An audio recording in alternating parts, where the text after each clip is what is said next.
Hello, everybody. Scott Stevens here with another perspective, a little show I do twice a week where we talk about topics relevant to the day, to the month, the year, and hopefully for time frames that are even a little bit longer than that. Weather has been my thing. Climate has been my thing. The sciences, but leadership, what is happening in the world impacts us in so many ways that it's difficult to articulate what can happen in London or Paris or Damascus or Cairo or Washington or Tokyo or Beijing. All of these locations are a center of power. And when we step back and we realize that they're all working together for this same outcome. Good evening or good morning, Tracy. Then you have to look at the power structure that is lording over this planet, over humanity, through a different way. And once we can open our eyes and smell the coffee, we can approach our freedoms and our liberties and the future and the laws they're passing and why they may be testing us for weak spots here or so forth and so on. But once we recognize that leadership is global and it is coordinated, then we can approach what's coming and what's already happened with a different set of eyes. Good to see you, Casey, from Southern California. I hope your atmosphere is doing all right out there, that you're going to, well, the masks are having a dual purpose now there, aren't they? So I want to call this one, and we'll pop over here, go full screen to make sure my picture doesn't stay too cloudy, because sometimes if I go full screen, then it resets the graininess of the camera shot. So let's just call it leadership that inspires, although there's many ways to look at this. Leadership that doesn't just get us through a situation. Leadership that can actually foresee and anticipate troubles that would affect those that they are leading, that they have a charge for, that have been elected. That's leadership, not a debate over simple policy. That is like junior high leadership. I'll get you more fries for lunch. No. We need to talk about bigger things, more important things, things that last generations. Things and topics that revolutions have been fought over. Those are the kind of topics and those are the kind of leaders I would like to see come to the forefront today. We can't even get the two in the United States to debate. We're too afraid of whether we're masked or unmasked or whether we're competent enough to stand up to a debate. It's interesting that Joe Rogan stepped up and said, hey, I'll host a 4-hour debate, no cameras, but no audience. And that would excite me. Who wouldn't want to sit down for 4 hours with Joe, who's largely impartial, certainly has a grasp of the situation at hand, and has a far, far broader worldview than, let's just say, a CNN or NBC or CBS or ABC host does. They are pretty faces trained to ask questions, and knowing the media, that's my basis. That's what it is. So in the times we're coming up and into, this is the issue. The leaders we are choosing for the times ahead. For nation shall rise against nation and kingdom against kingdom, earthquakes in diverse places, famines and trouble. These are the beginnings of sorrows.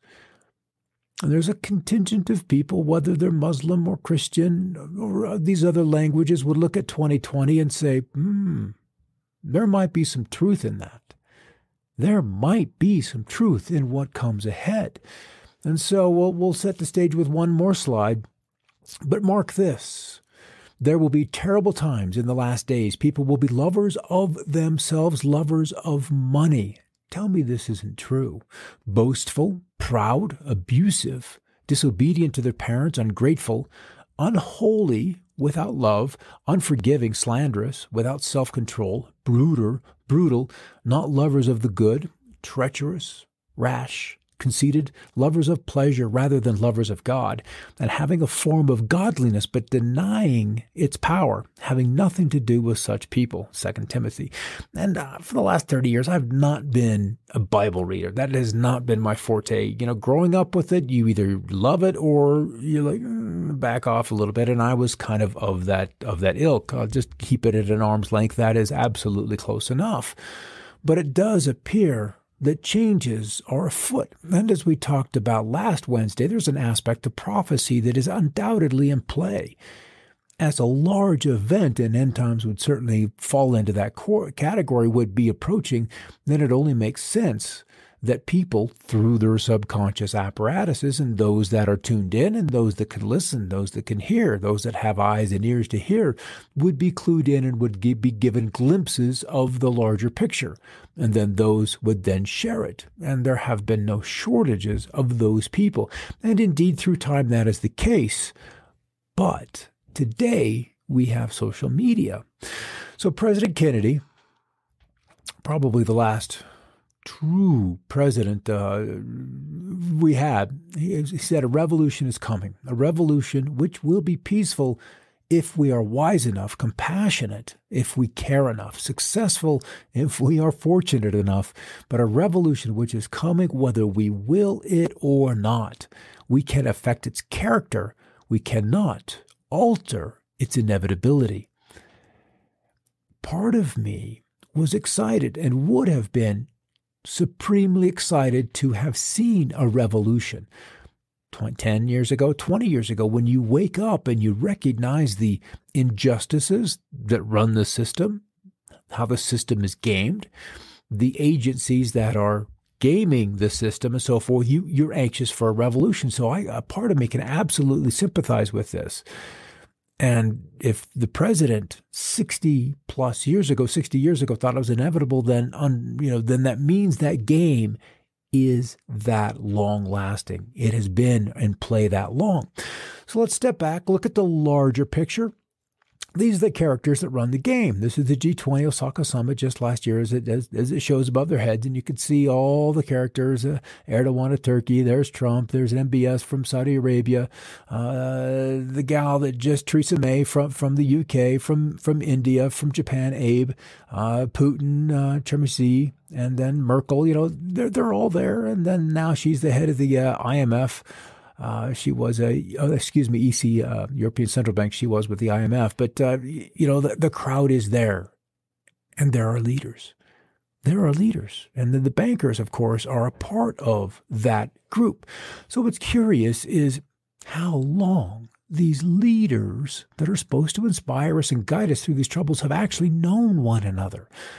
Merkel, May, and then from Hungary, the childhood photo, the leaders of Germany, Great Britain, and Lithuania need to be explained, especially since two of them were allegedly living behind the Iron Curtain. If that's the case, that all of these leaders, many of them, and then Bill Gates and Barack Obama, even as teenagers, hanging out together, friends and friendly, it's this club, this grooming, and I use the word intentionally, of these children to see what potentials they may bring to serve the group, the cabal, the powers that be.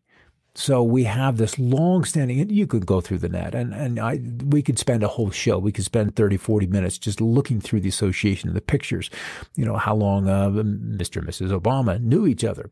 So man's fate in battle is worked out before war begins. I think this is really important. If a revolution is coming, and they know it, and we don't know it, but maybe we want it, if man's fate in battle is worked out before the war begins, that means you don't start a fight unless you know you're going to win the fight. Is that the trouble that's coming? Is that the issue that is looming ahead? Is this what Corona has teased us up to this grander revolution? Is that why Black Lives Matter and Antifa are arm in arm, beginning to go through these streets and beginning to burn these places down without any or very minor resistance? It's kind of ridiculous. Hey, Risa. So this man is brilliant, and I'd love to have him on the show. John Whitehead via the Rutherford Institute. And this was republished in Zero Hedge probably a month and a half ago, but no one seizes power with the intention of relinquishing it. Power is not a means, it is the end. And of course, George Orwell. And you could map the nearly 20-year journey from the 9/11 attacks to the COVID-19 pandemic by the freedoms we have lost along the way. The road we've been traveling has been littered with the wreckage of our once vaunted liberties, especially those enshrined in the Fourth Amendment. The assaults on our freedoms that began with post 9/11 passage of the Patriot Act laid the groundwork for the eradication of every vital constitutional safeguard against government overreach, corruption, and abuse. COVID-19, with its lockdowns, mask mandates, surveillance, snitch lines for Americans to report fellow citizens for engaging in risky behavior, veiled threats of forced vaccinations, has merely provided the architects of the American police state with an opportunity to flex their muscles. These have become mile markers to tyranny. And it's interesting that what the protests that are out there are not out there for our loss of freedoms. No. It's just a racial issue, not for the loss of freedoms that have affected each and every one of us, but for racial issues. So we're just seeing the warring on the inner cities and against the police for a very, very small issue. It's big if you're in it, but nonetheless, as far as changing civilization, it is small. So the First Amendment is supposed to protect the freedom to speak your mind. And they didn't even teach us this in civics. We had social studies. We didn't have civics, and this was 30 plus years ago. And it's interesting how the protections afforded in the liberty and the Bill of Rights are not taught. So you don't know when they go missing because you didn't know you had them in the first place. So the First Amendment protects the freedom of the media as well as the right to worship and pray without interference. In other words, Americans should not be silenced by the government. To the founders, America was a free speech zone. Despite the protections found in the First Amendment, the freedoms described therein are under constant assault. That's really the big one. The Second Amendment was intended to guarantee the right of people to keep and bear arms. And this was taken away from people of color until the Civil War and even for a time thereafter. Had they been armed, it might have been a different scenario down there. The Second Amendment guaranteed the right for people to keep and bear arms. Essentially, this amendment was given to the citizenry as a means to resist a tyrannical government. Yet while gun ownership has been recognized by the Supreme Court as a citizen right, Americans remain powerless to defend themselves against SWAT raid teams and other government agents armed to the teeth with military weapons better suited to the battlefield. And so as such, this amendment has been rendered almost null and void. I mean, granted, it's being eaten around at the edges, but then you would want to be armed against the SWAT teams largely for the Fourth and Fifth Amendments. The third reinforces the principle of civilian elected officials are superior to the military by prohibiting the military from entering a citizen's home without consent of the owner. The Fourth Amendment, prohibiting government agents from conducting surveillance on you or touching you or invading you unless they have some evidence that you've been up to something criminal. In other words, the Fourth Amendment ensures privacy and bodily integrity. This has been, again, slaughtered is a rough word, but it's not inappropriate. If it's happened to you, where you have, struggles inside the justice system, inside the FBI, planting of evidence, even on body cameras. Cops are planting these drugs and then, nabbing people and saying, hey, you've got this, that, and that, and then they're paraded on into court and then into jail. So it's supposed to stop strip searches, even cavity searches of citizens, surveillance, corporate and otherwise, and intrusions justified in the name of fighting terrorism. The Fifth and Sixth Amendment, enunciate Scott. These amendments supposedly ensure that you are innocent until proven guilty. And this is where the press, we had Chuck Todd on Meet the Press, I believe it was, just this past weekend, and saying that the press had lost their ability to smear. Smear. That was a right that they believed they had against people. So these amendments supposedly ensure that you are innocent until proven guilty. The government authorities cannot deprive you of life, liberty, or your property without the right to an attorney or a fair trial. The Seventh Amendment guarantees citizens the right to a jury trial, yet when the populace has no idea what's in the Constitution, civic education has disappeared, and that inevitably translates to an ignorant jury incapable of distinguishing justice from the law from their own preconceived notions and fears. And because this is a subtle thing, this is a subtle power that, and I suppose we'll get into that in a moment, people projecting their opinions and feelings one way or another onto maybe a jury trial. And then you lose your Seventh Amendment. The Eighth Amendment is similar to the Sixth in that is supposed to protect the rights of the accused and forbid the use of cruel and unusual punishment. That is, unless we, do an extraordinary rendition. However, the Supreme Court's determination of what constitutes cruel and unusual should be dependent on the evolving standards of decency that mark the progress of a maturing society.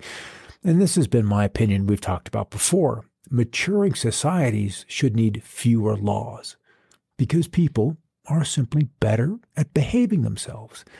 We respect and give each other the space to live their lives. And then the Ninth Amendment provides that other rights not enumerated in the Constitution are nonetheless retained by the people. Popular sovereignty, the belief that the power to govern flows upward from the people rather than downward from the rulers, is clearly evident in this amendment. And then the 10th, reminder that the people and states retain every authority that is not otherwise mentioned. That assurance of a system of government which its power is divided among local, state, and national entities has long since been rendered moot by the centralized Washington, D.C.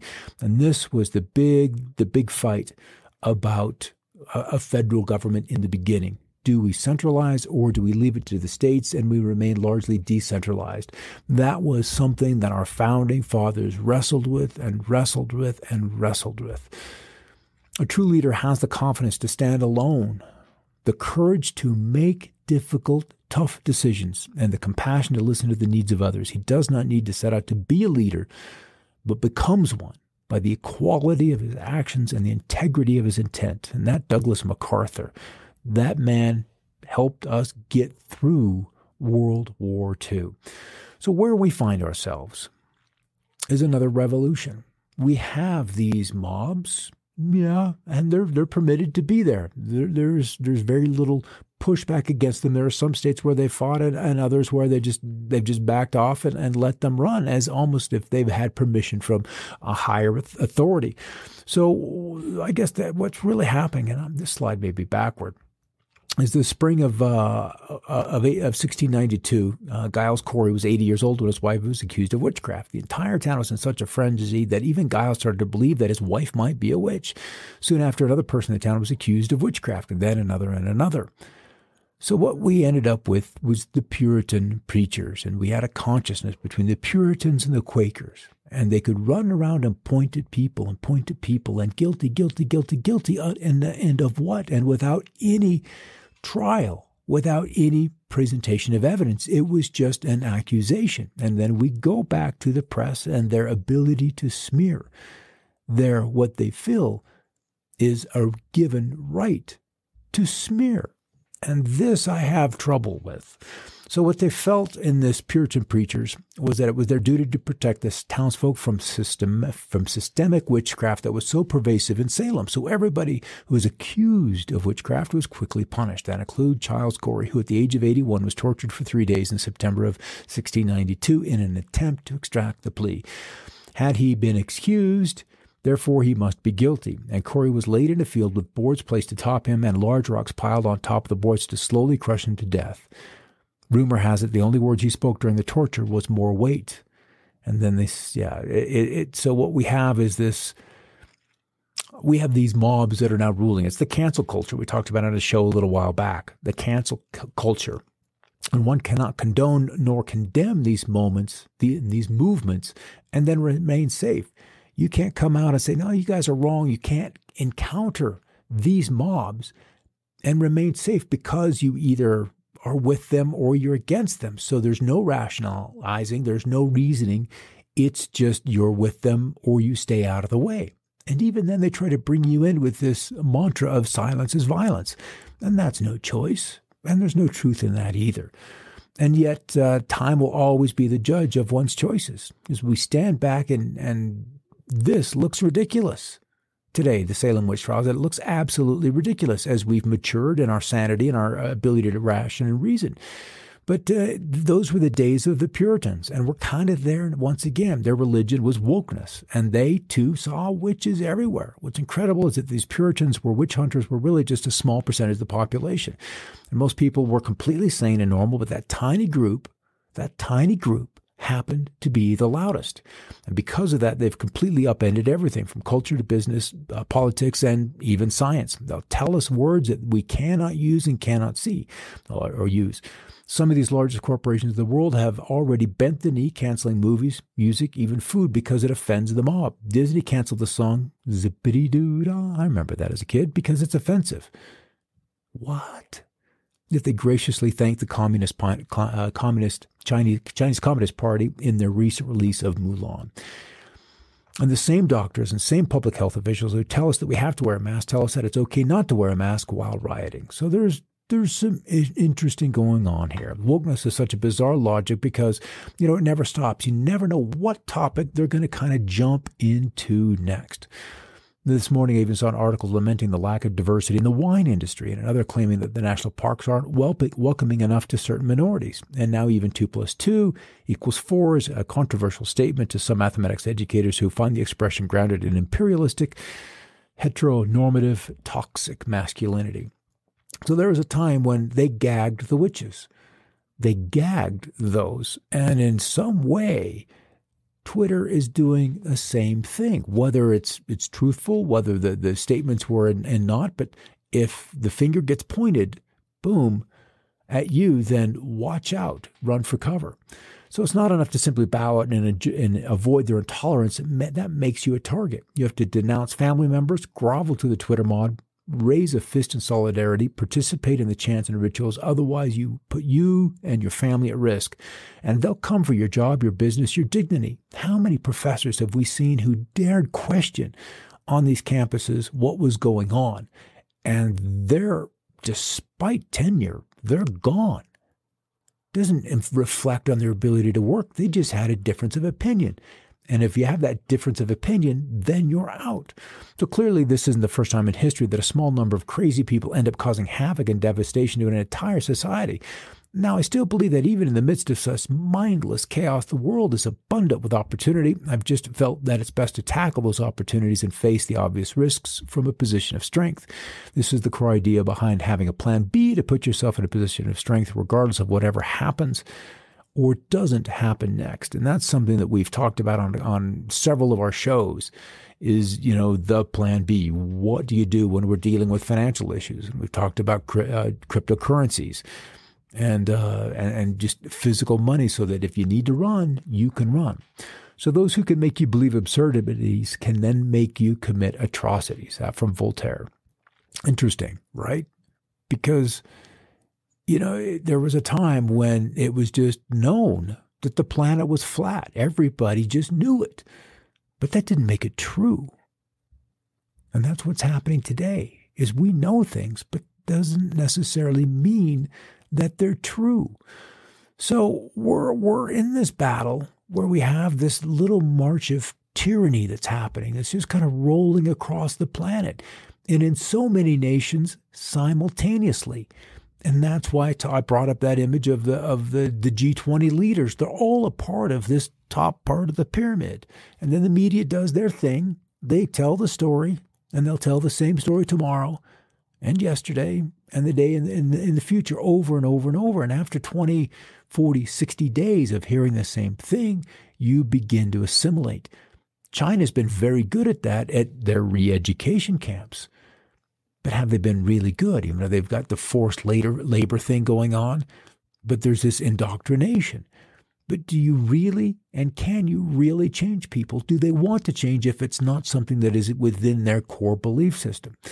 So this is kind of the ironic part. Oh, next time I'll vote Republican, then next time I'll vote Democrat. The back and forth, but then there's this relentless march forward by that global elite. And it's interesting to see this when Ben Garrison drew this, and that was in August of 2010. So that's 10 plus years ago. And I'm going to come back to Kennedy because that's essentially where we started. And he knew being in office for as long as he was in office, he understood that there was a certain maneuverability that the president had, that he was like a bowling ball and that there was gutters on either side. If you go into the gutter, you're out of the game. That he had to stay in the alley to where he could hit something. He could hit A strike would be wonderful, but a pin or two down to accomplish what he had promised the people in the beginning. So he said, there's a plot in this country to enslave every man, woman, and child. And before I leave this high noble office, I intend to expose this plot. And then, of course, it was just 7 days before his assassination because he was beginning to be somewhat more bold about his actions. He was in the process of executive order. I don't know the number exactly, but I think it was 5 ones, 11111, and that was to issue silver money as currency and to pull the fake federal dollars, out of circulation and replace it with silver-backed currency. That was one of the things that he wanted to do. That, yeah, Glenda, I honestly can't do it anymore either. It's tough. And so this was one of the big things with Kennedy and Obama for all he is or hope to be the day after his election. I remember when he had a meeting in D.C., showed up, went from Chicago into D.C., and he had this 2 to 3 o'clock meeting, I believe it was. It was 1 hour. And of course, there's press all over the place. And the meeting was 1 hour. An hour 10 went by, and he wasn't out. An hour 20 went by. And just before an hour and a half passed, he came out. And I could see on his face that it wasn't the same person that went in. He was visibly shaken. And it was like, okay, now you're president. This is our game. This is our office. You're the man that comes in and sits in the chair. And that's all. You will have a little bit of leeway. We'll give you some social issues to play with. But when it comes to military, when it comes to money, when it comes to banking, when it comes to farming regulation, you have little to no say. We can propose some legislation. We can talk about it. We can fight about it. But nothing will change. Yes, Michelle, and that was on Kennedy's boat, wasn't it? Where we go one, we go all. And that is an interesting movement that is underway. And part of me is excited to see that underway because it has given me an entirely different perspective on what is happening behind the scenes. That's an interesting Google for anybody, QAnon or where we go one, we go all. And so ultimately, what we come down to, and it's unfortunate because we have two choices, and you tell a Democrat that you're going to vote independent and they'll get mad at you for not voting on their side to help get him out of office. And it works both ways. So of the two evils, choose neither. And then your conscience can be clear. It's not violence to remain outside of the game. It is a choice. We don't have to choose two sides. You can choose not to play their game. That is an option and something that I'm excited to see us begin to play out. Because nonetheless, the revolution that Kennedy talked about, in my opinion, is already here. Now, I'm going to pop out of this guy. And we've got 3 other shows. The Coffee Break Show, Monday through Friday, with Vicky Helm at 11 o'clock Mountain, and then Tracy does a show at this same time, 6 o'clock on the 2 days opposite me. But I kind of want to talk about George Washington here because he was our first president, and he had a vision. And it's probably worth mentioning. It's in usahistory.org, Valley Forge /Washington/vision.html hashtag. And it's worthy of a review. And he called against Son of the Republic. And this woman tells him that this nation will be dealing with 3 crises, 3 major crises. One obviously was the Civil War. And the third one I kind of wanted to get into, but that's really kind of where we are. Again, amid the fearful noise of the conflict, I heard the mysterious voice say, "Son of the Republic, look and learn." As the voice ceased, the shadowy angel for the last time dipped water from the ocean and sprinkled it upon America. Instantly the dark cloud rolled back, together with the armies it had brought, leaving the inhabitants of the land victorious. And once more I beheld the villages, towns, and cities springing up where I had seen them before. While there was a bright angel painting an azure standard, he had brought in the midst of them and cried with a loud voice, "While the stars remain and the heavens send down dew upon the earth, so long shall the Union last." And taking from this his brow the crown upon which the blazoned word Union had been placed upon the standard, while the people kneeling down said Amen. So what we dealt with is another essentially attack where the unity of the world was brought against the country.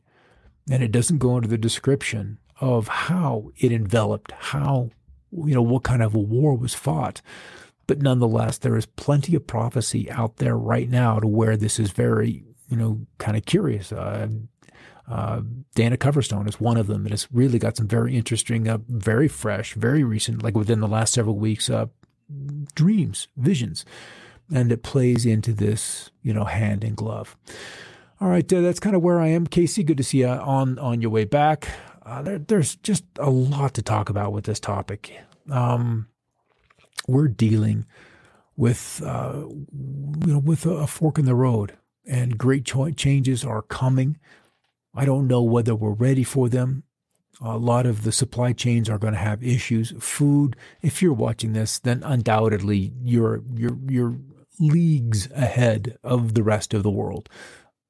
Even the rest of this country, you're leagues ahead, and that bodes well, because we probably primarily have big food and power issues coming up. All right, I'll hit this again on Wednesday. Otherwise, tonight we'll watch Hurricane Sally make landfall in Florida, and then begin to slow progress inland, and then the other whole lot of tropical activity happening out in the Atlantic. That is definitely underway. All right, guys, I'll catch you Wednesday at 6 o'clock Mountain for another perspective. And until then, have a great night, and I'll catch you tomorrow.